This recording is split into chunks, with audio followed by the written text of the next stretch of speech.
Videos देखने के लिए सब्सक्राइब करें जनसत्ता.com, बेल आइकन दबाकर पाएं latest notification. Bharatiya Janata party ने कांग्रेस की ओर से महबूबा मुफ्ती फारूक अब्दुल्ला के साथ मिलकर जिला विकास परिषद यानी डीडीसी का चुनाव लड़ने की तैयारी पर निशाना साधा है।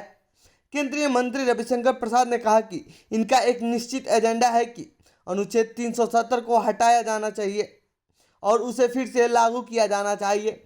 फारूक अब्दुल्ला जैसे लोग इस सीमा तक चले गए हैं कि उन्होंने कहा है कि अनुच्छेद 370 को दोबारा लागू करवाने के लिए चीन की भी सहायता लेनी पड़ी तो हम लेंगे।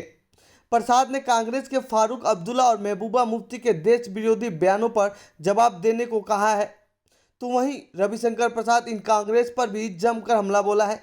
उन्होंने कहा कि कांग्रेस पार्टी को देश को जवाब देना पड़ेगा कि क्या वह फारूक अब्दुल्ला के उस स्टेटमेंट का समर्थन करती हैं जिसमें उन्होंने जम्मू कश्मीर में अनुच्छेद 370 लागू करने के लिए चाइना से समर्थन लेने की बात कही है।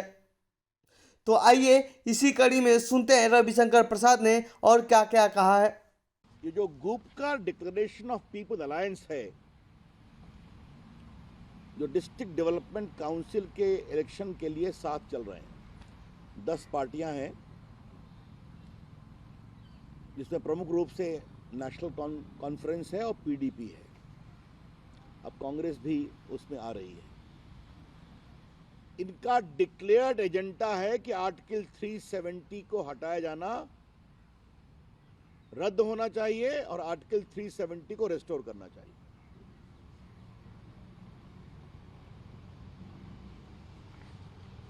और कुछ तो इस सीमा तक चले गए कि आर्टिकल 370 को रेस्टोर करने के लिए हमें चीन का भी हेल्प लेना पड़े तो हम लेंगे। फारूक अब्दुल्ला, इसलिए मैं स्टेटमेंट लेकर के बैठा हूं। Mister Farooq Abdullah has no compunction in seeking the support of China for restoration of article 370। और महबूबा मुफ्ती जी का स्टेटमेंट है, won't host first tricolour unless JNK flag is restored. ये महबूबा जी का स्टेटमेंट है।